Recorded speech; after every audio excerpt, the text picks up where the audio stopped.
Um, so Sarah, are you able to speak now? Just Can you hear me? oh, we can. Fantastic. Yes. I wouldn't even try an attempt video. I have no idea what's going on there. This has been something else, this. Thanks. So, Sarah, I don't know if you were listening in there and could hear Jade's story. So, I obviously, can. Jade is actively living this, and luckily is already home educating. But her circumstances could be completely different. Yeah. Um, had this act of been commenced at the point that she rescued her children from a failing education that was genuinely causing harm to them in the system. Yeah. So just want to sort of ask you things. Obviously, you're the lead claimant on this case. Do you want to sort of tell people a little bit about yourself? Because I know that's one thing. People look at the crowd just like, hang on, but who's Sarah? How do we know her? How do we trust her? What's her story, sort of thing? So I don't know if you want to just sort of let people know a little bit more about who you are and why you're put yourself forward for this. Yeah. So I'm a director of a community interest company called Empowering Equine. And we work with kids who, from a mental health perspective, who either are really struggling with school or aren't in school. So a lot of the children I work with are on EOTIS packages. I don't know if everyone knows what that means. If Um, you could maybe like in a couple of lines, couple of sentences. I know IOTIS is very complicated, but in a yeah. couple of sentences, explain what you mean by IOTIS, just in case So people don't. So EOTIS is education other than at school, and it basically means when the local authority still keep responsibility for the child's education, which is where it is different to home education, but they accept that they cannot find a school that can meet that child's needs. So Yeah. they sort of supply a package of alternative provisions and different tutors. So the LA maintain that responsibility, but it's not done through a school. And they're a bulk of the children I work with. But we also do grant programs for children struggling with mental health, and that is often where I meet the home ed community most. Um, or people that are at school and end up deciding to make the decision that home education is going to meet their child's needs better. And when this act first came out, what really worried me was a lot of the children I've worked with, if they didn't have either home education or EOTIS, and which is suitable is completely different for each family. Um, some of the children I've worked with, I don't know if they'd still be with us today. And I can't watch that. And I don't want to watch that. And I just, for me, the child's needs being met is far more important than whatever is going on politically. And it's the damaging effect it can have on the child and the family that I just thought I can't sit back. I can't watch the kids that I work with and the kids that put so and the families that put so much trust in me. I can't just sit and watch their rights be taken away with what could be a huge detrimental impact for their family. Absolutely, absolutely. And we're glad you did. Um, Thank you. and I know if your service was near where Jade lives, but I know you're opposite ends of the country, it Yeah. might be suitable for her middle child. But Yes. unfortunately, you're completely opposite ends of the country, so it's not an Yeah. option for her family. And I'm autistic myself. School was something that was manageable for me, and you know, home education wouldn't have been appropriate for my family because it just wouldn't have worked for my parents or my family. But I also really struggled with school, and thankfully, I did manage to complete it because we were very short on options. And it was also the 90s and early 2000s, so we didn't have the resources then that we have now, which I think was the big gap.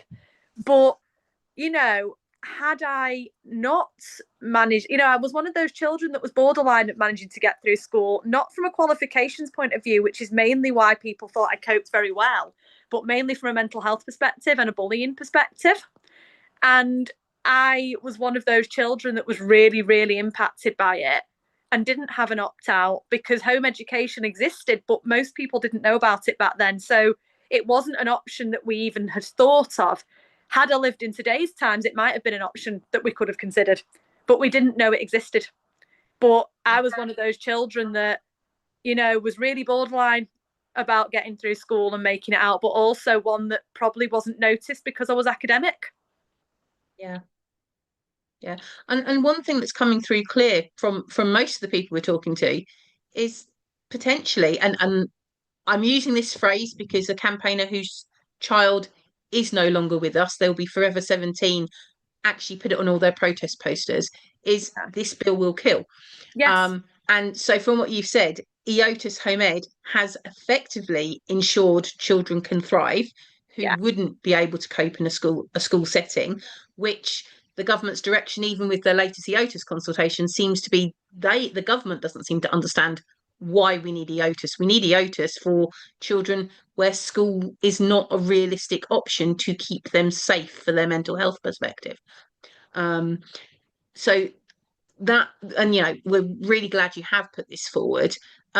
So obviously you're the lead claimant. I know there's other background claimants and things like that. And obviously it needs to be funded privately.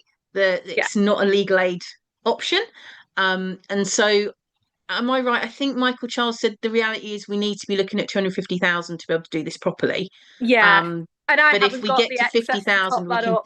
do that. Yeah, and you've not. Yeah, that's not in your pocket change. That's I'm that's not afraid money I'm you've not got. loaded. I wish I was. I'm afraid I'm not. Jade, have you got any questions for Sarah? Um, I suppose there's an area with this act that not that we often discuss a bit, and this is Section 47 side of things. There's a lot of well, frankly, I hold a lot of concerns over the practice on a Section 47 inquiries. Having my own experience, Yeah. uh, quite recently with things, I wondered sort of what your main area concerns and what you've seen with that in support of families and why it's so important, so to speak. Obviously, we know that. I just thought it might be useful information. Yeah, so the Section 47 is a large concern of mine, as because families of children with SEND are more likely to end up with a Section 47 for so many different reasons. Misunderstanding of autism and presentations, or, lots of other neurodivergent conditions and presentations. Most social services don't have enough training on neurodivergence to really understand it, and signs of abuse can look quite, some signs of neurodivergence can look like signs of abuse and neglect that aren't. So Section 47s are quite easy to raise. And there's lots of reasons that families can have them raised. The child struggling at school can be seen as a reason for them to be raised. They can be raised completely unrelated to a parent. They can be raised because somebody's been abused by a teacher or by another student. And it's just, for me, that's not a marker that should be where we start looking at interfering on a parent's right to decide their own child's education. My other areas of concern include the level of monitoring, because I feel like for some children that would make them unable to cope with both school and home ed. If they know that they can have social workers or local authority workers coming into their house to do visits and asking for lots and lots of information off them, it's going to make home ed unaccessible to some families. And then Yeah, if school's not accessible and home ed's not accessible and the EOTUS isn't accessible, what is? And I yeah. feel like we're leaving families with nothing. The other element is the local authorities being able to override decision. I feel like unless a parent is abusive and neglective, and we have got pathways for that, then a parent knows their child far better than a local authority worker in 99.9% of cases. The 0.1% shouldn't villainize all parents. I No, just don't believe it should. I completely agree. So my oldest son's in one of those 1%. So a little visit will knock him for six. It'll take him 4 to 6 months to recover. And when they're compounded by extra sort of checks or higher levels of monitoring, it causes a complete cycle where all he can do is lie in bed in the dark, eat in the dark, hardly move, count his toilet trips. And it's no life. I have a significant concern over I suppose, the lack of quality of life we are asking children to live in. Yeah. And the risk to that, I suppose, is probably the way to put it. As someone with several children that get thrown I mean, they've significantly school traumatized, and my oldest with his severe ME, even he's every little intervention is a massive, massive concern. But equally, nobody understands his condition. Nobody wants to understand the condition or meet the child where he's at, so he can access, and it's baffling. It's very, really, really concerns me, especially moving forward with this act in itself. Is how are they even going to deliver foundations to ensure needs are met without further harm? And the thing is, they have safeguards if they need them. So if they have a concern about a child's welfare, they have pathways and safeguards for that. That's why I feel as well this is unnecessary, because I'm aware there's a balance between state intervention and safeguarding, but they already have it. It's not the parents' fault that they aren't always able to act on it. That is usually underfunding of social services departments in cases that they've used as examples, like the poor Sarah Sharif case. It was horrific, but that actually, the home education wasn't what caused that. There was lots of social services intervention points, or social services underfunded, and also we don't know what's been overridden by judges. So there's a lot of different points in the process that are causing safeguarding mishaps, but I just don't feel like home education is one of them. I feel like they've got what they need. They've just, from a legal perspective, they've not got the funding to access it. And changing the rules isn't going to increase that funding. Yeah, I think this is the thing that says it's pretty scary, because I think in many ways so many problems could be avoided if they just looked at the system itself. Yeah. And looked at doing things differently so that children don't feel that need to avoid, and I think the whole thing about it's not that children won't go to school, it's they can't. Yes. And it's not like they have a choice. And then we get these horror stories of some schools sending teachers who go up to the child's bedroom and yank them out of bed and drag them to school, because that always worked as a way to get people to want to do something, didn't it? Yeah, something like that. Yeah. So there's a kind of a holistic thing that needs to happen, looking at the whole. Yes, and having a genuine desire for children to actually have their needs met, that it is a place for children, and not a place for political gain, or looking good in the polls or whatever, because whatever they tell themselves. I think that's the narrative around it has to change. There has to be a genuine desire to want to understand. And so far, from the consultations we've had, and where we've been told, oh, we're listening, we don't really have a lot of faith in that, because what's being produced there's no evidence that they haven't heard it all. Yeah, they just carry on regardless. We were talking about the one consultation last night, where basically the consultation ended this week, but they're already planning to implement.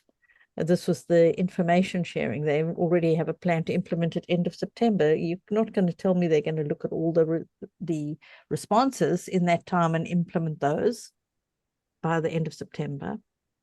Not a chance, no. And thing is, this becomes even more concerning when you also look at the Send White Paper and put the two in context together, because it's like they are trying to go, well, if we can't meet needs through very easy, basic changes, we're just going to force them to cope. And what they don't realise is that forcing them to cope isn't going to actually make them cope. It could have devastating consequences, both in terms of, the risk of serious harm, but also if you take the child out of the equation for a minute, which we know is what our government are doing, they're looking at money.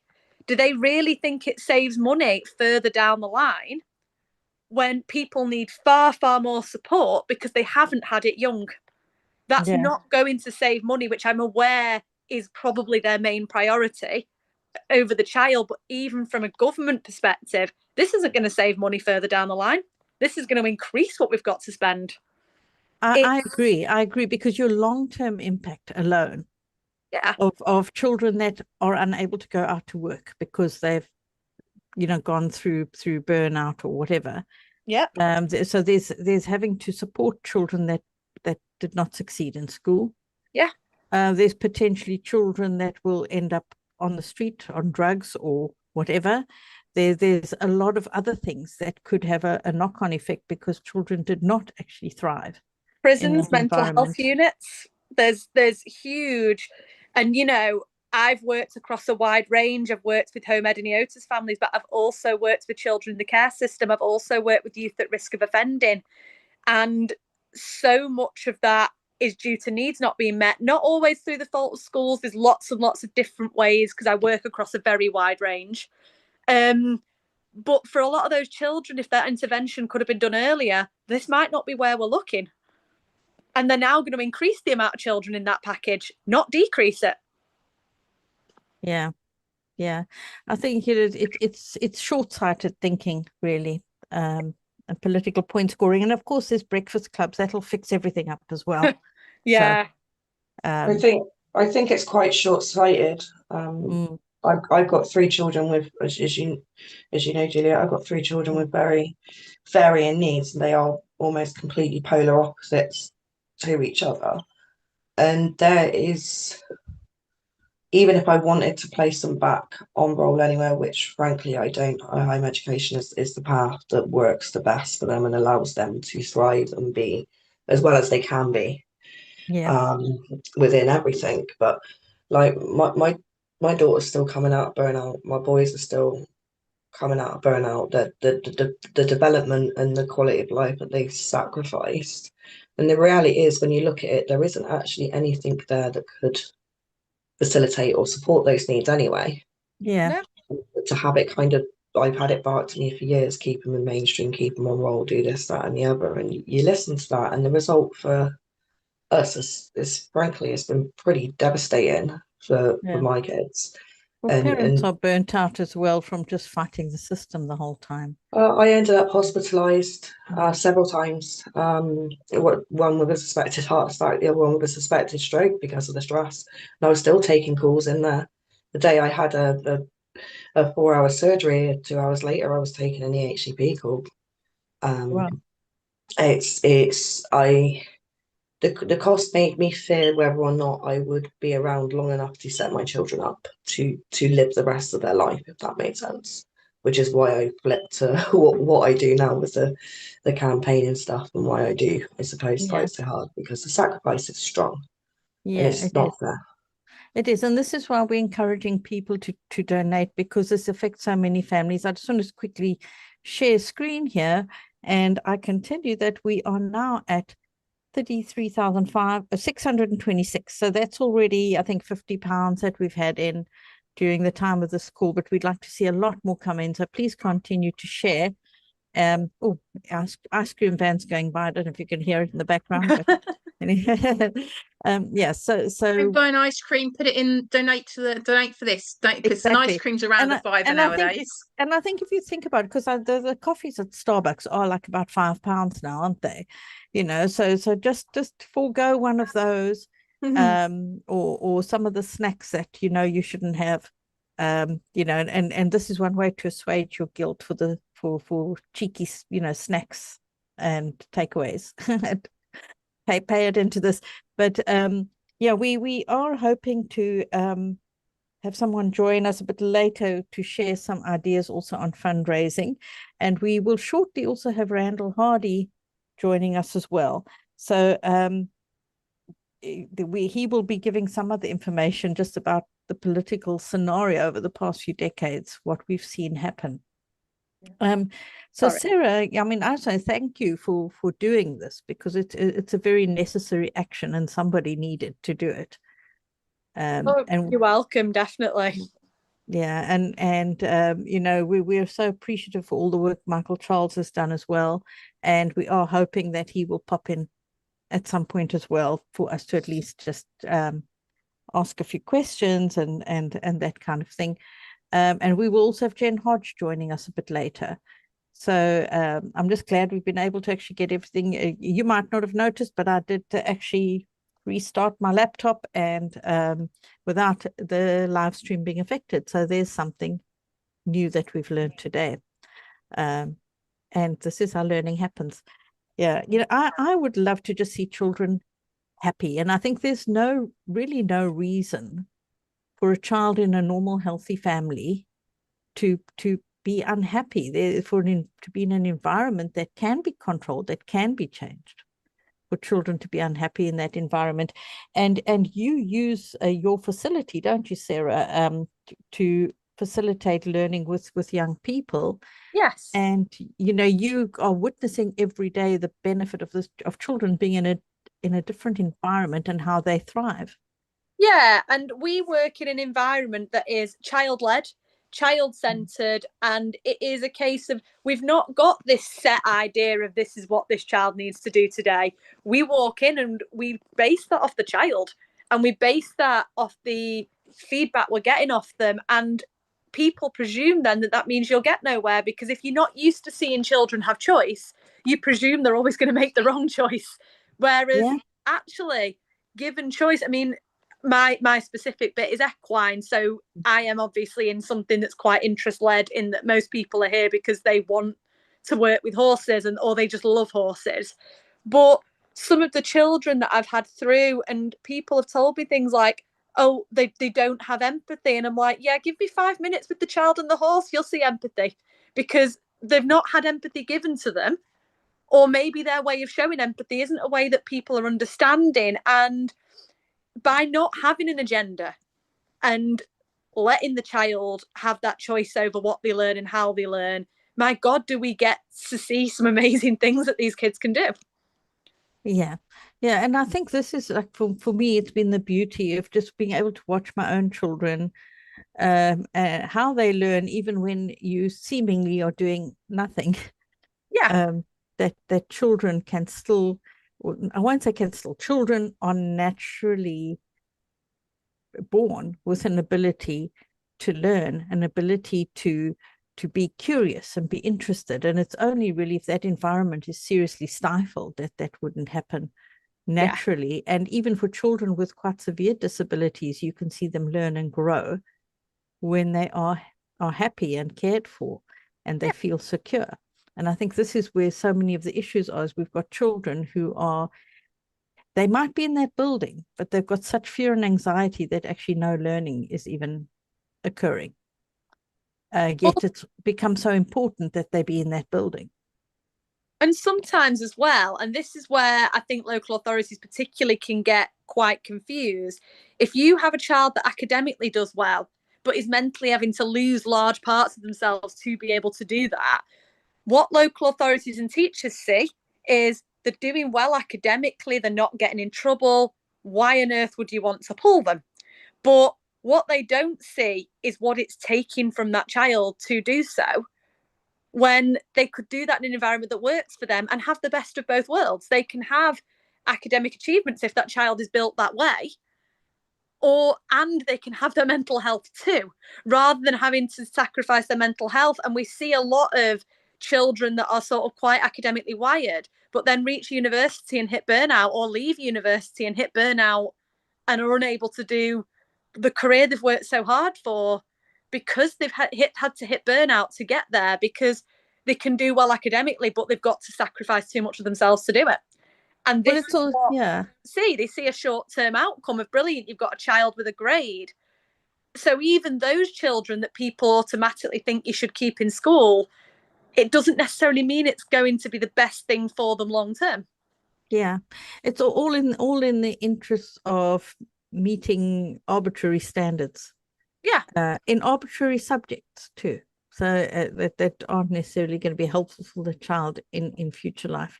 So Sarah, I want to just thank you for everything you are doing, and I really hope you're feeling the love and support from the home educating community. And we really would encourage as many of you as possible to support Sarah in this case, because it has the potential to change everything for all of us.